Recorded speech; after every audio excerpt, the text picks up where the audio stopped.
Hello and welcome to Alex's View Scoop. Welcome. Today we're going to talk about the constitutional carry in Ohio. That's taken effect in June 12th, I think. Don't quote me on that. I think June 12th. I checked today. So I'm here to talk to you not only about the law, well, not really about the law, just common sense with maybe carrying these weapons, what you need to look out for, and stuff like that. I will say that, yes, I do not recommend uh, anybody that doesn't want to carry. These are just my opinions. They're not any laws. They're not any. These are just my opinions. All right. So, so this concealed carry law, it is basically where you don't have to have a permit to carry. So what that means is we had a concealed carry law here. You had to have a permit. You had to do like so many hours of training on the range and stuff. On the range. I'm here to talk to you about that. That will go away. The concealed carry permit will go away. But they say that you can have the concealed carry classes. So you can still take these classes, but it'll be legal for anybody that's 21 and is eligible to buy a gun. I don't know if you have to buy a gun in order to carry it. I'm not sure with that. And what I mean by that is like, if you buy a gun, you have to do a background check. There's other things that you have to do.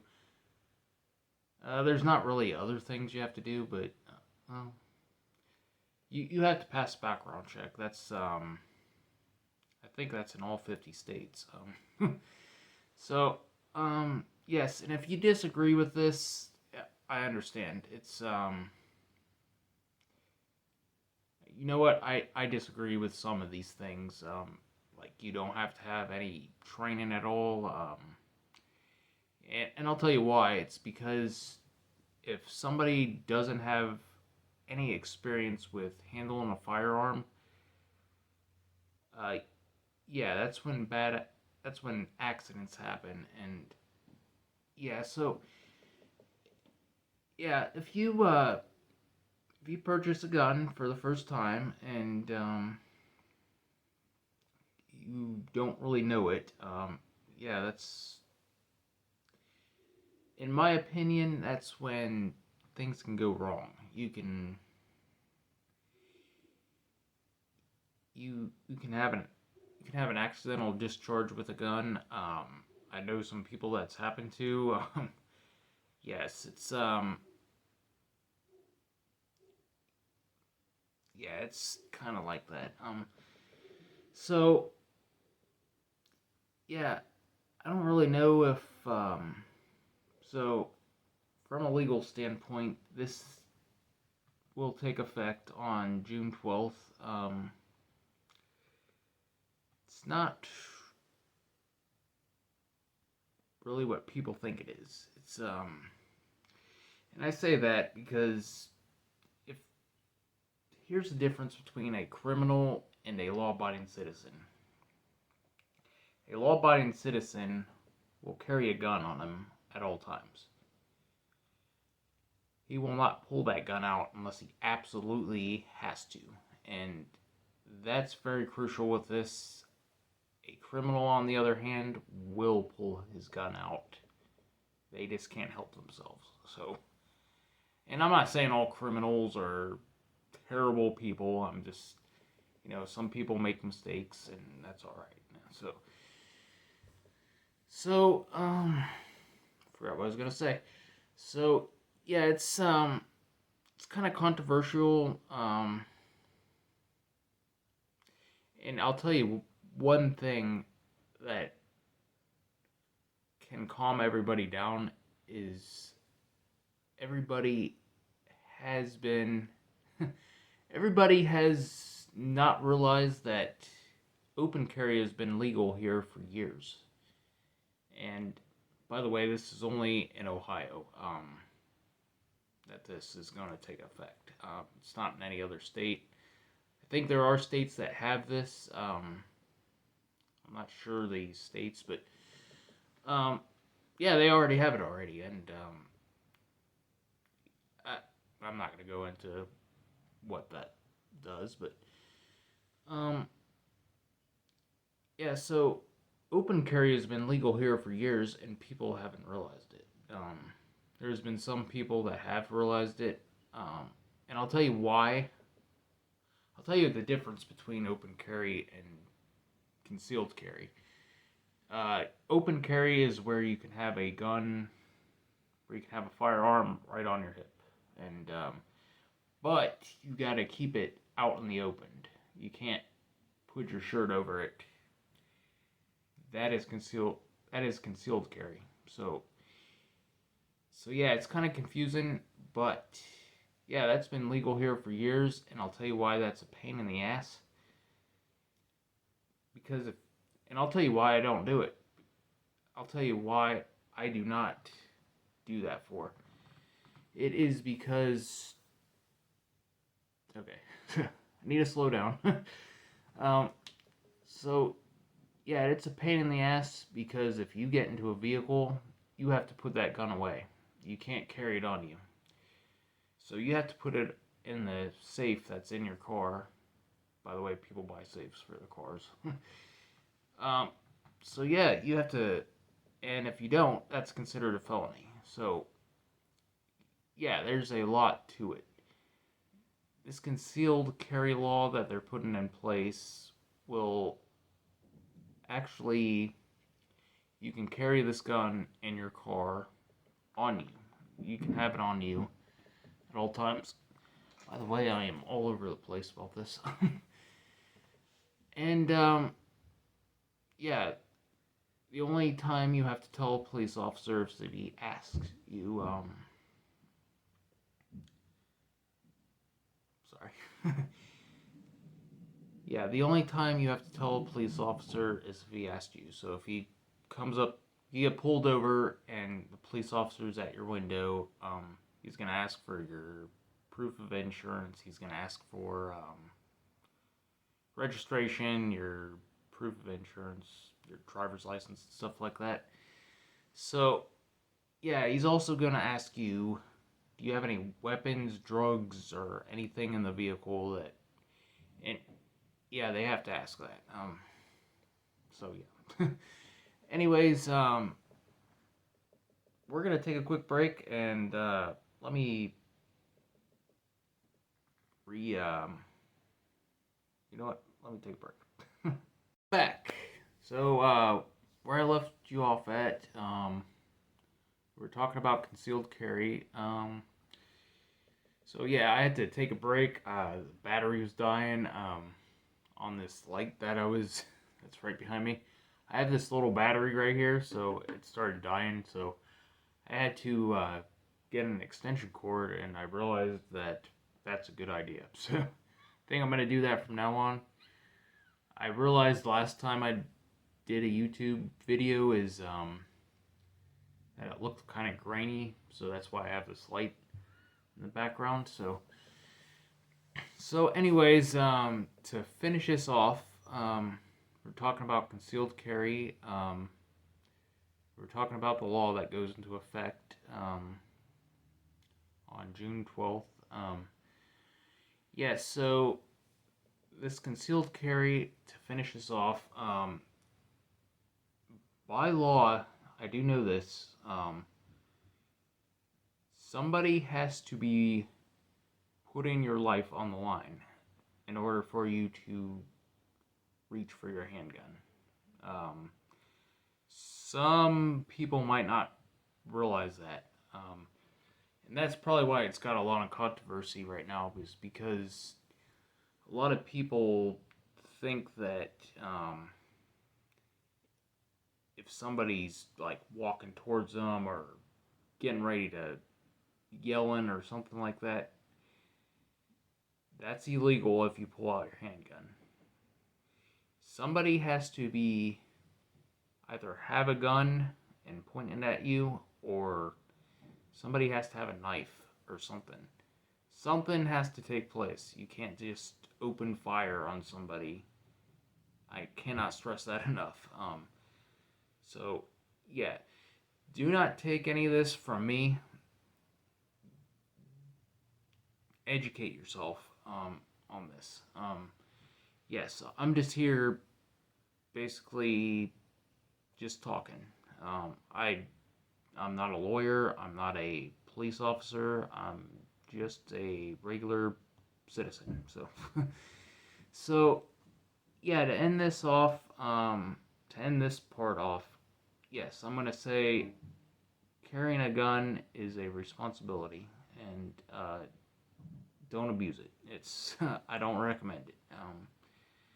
So, anyways, we're moving on to a topic that for the past few weeks I haven't talked about. I don't know if you can hear my fridge in the background. It's kicked on. So yeah, I wasn't gonna talk about this. It's controversial. It's about Bob Saget.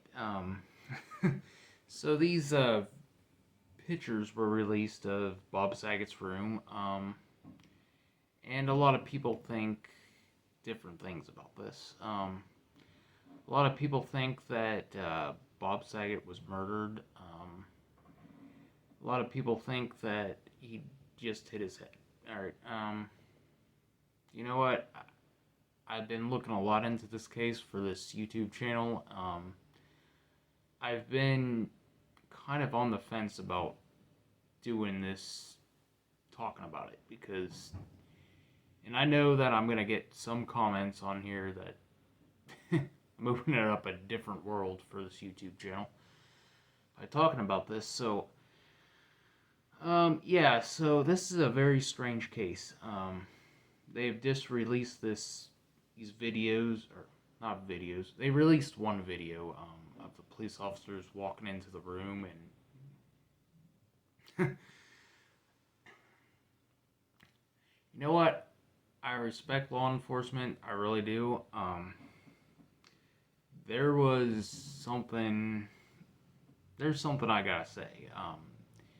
First of all, if you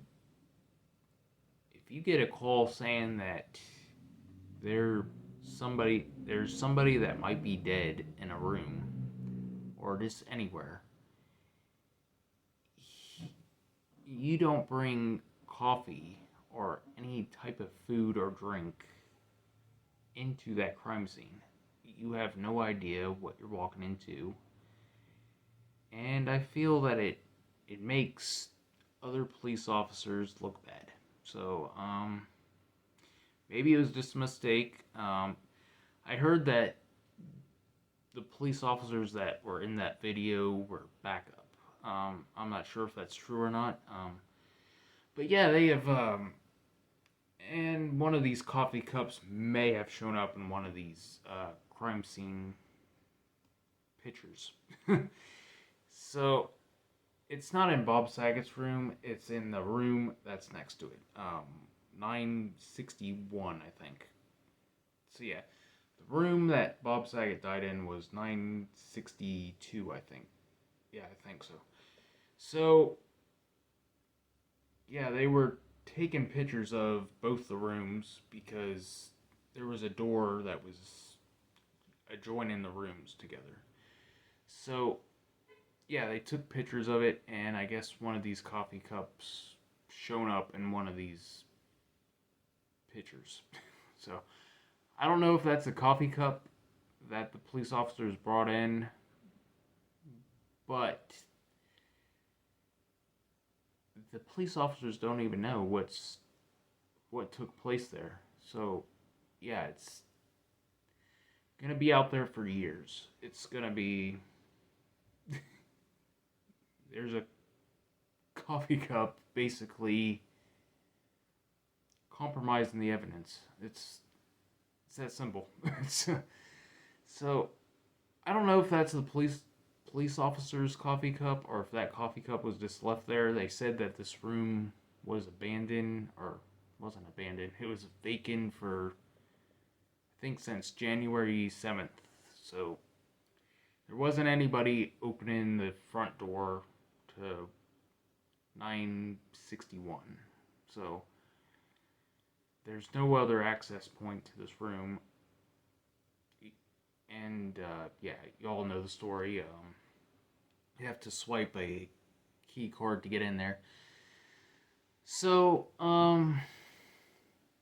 yeah, so one of the things I want to talk about, and if you believe he was murdered, that's what you think. If you believe that he tripped or fell into something, that's what you think. All right.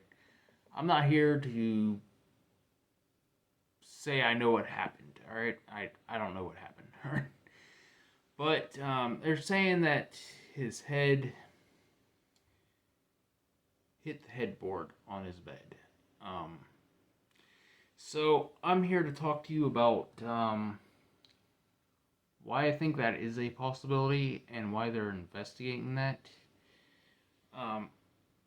You know what? I'm not saying that these police officers did a bad job of doing this, of investigating this. We don't know. So, yes, on the headboard, it's not really a headboard. It's really not. If you take a look at this headboard, it goes all the way around the room. It's not a headboard. It is a wall fixture. So it's meant to look like a headboard. You just basically put the bed right in front of it, and yeah. So yeah, they're saying on the headboard, it's cushioned. It's padded. There's different types of padding out there. There's like pillow type thickness of padding. There's very thin pattern.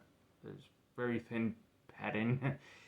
So yeah, I'm thinking, and they're saying that he hit his head like on the edge. And if you take a look at these videos, right where they have the pillow, and they say that it's an impression of his head. Whether it's not, I don't know. But let's just say it is. Right above that is there's a seam. So yeah. So here's the headboard. It's got two different parts to it. It's not just one big piece. It's got different pieces to it. So if you take a look at these crime scene photos and you really zoom into it, and I've done this, you can see this headboard right under the pillow. It kind of does this. And you really have to take a look at it. So there's a seam right there where I don't know if I have anything over here that can demonstrate this. Okay. Take these two for an example. Alright.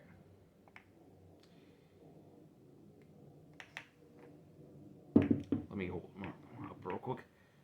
So yeah. So this part's padded. This part's padded. This part isn't. So yeah, they're saying that, well, they're not saying that, but yes, just taking a look at this photo, that he hit his head right in between it. So, right in between that, there is, I'm just speculating here, there's probably some sort of bracket that's made out of metal or something like that. Right behind that, they're saying that it's wood. Right behind that. Okay, so that hangs it on the wall. So right behind that is drywall. I don't know if it has that around it, but right behind that is concrete. Reinforced concrete, actually. So if you hit your head on that, it's not like a regular headboard to a bed. It's not like where you can throw yourself back and hit the headboard and it's not going to do anything. This headboard is, if you hit your head on it, yeah, there's nothing doing this. So, yeah, it's just going to do this. So yeah, there's no support there. It's not like a headboard on a bed where you have basically the bed frame and then you have the headboard. I've hit my head on the headboard once or twice before since owning this new bed that I got. It didn't really do anything. It just kind of hurt for a few seconds and then, yeah, that was it. So here's what I think, and don't take this. So yeah, I'm wondering why these police officers did not take the headboard or the wall fixture off the wall.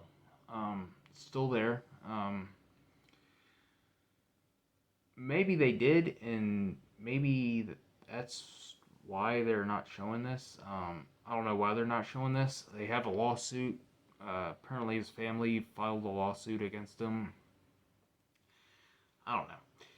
So anyways, yeah, if you hit your head on that, it's basically like hitting your head on the right on concrete under, and that's why they're saying that another possibility could be that he hit his head on the floor, on the carpeted floor. And it says that in the final report, it says that Dr. Stephanie or somebody that did his autopsy said that, gave an example of him hitting his head on the concrete, or the carpeted floor, and that floor has concrete under it too. So yeah, it's very interesting. I don't know. We're gonna have to wait and see. I don't really know. So that's just my theory. You can think whatever you want. At this point, I don't really know. So ending off this video, if you like, and we'll keep talking about Bob Saget if anything else comes up. Also talk about concealed carry, if anything comes up with that. So anyways, ending off this video, yeah, I think next week's video, I'm not doing too much outside.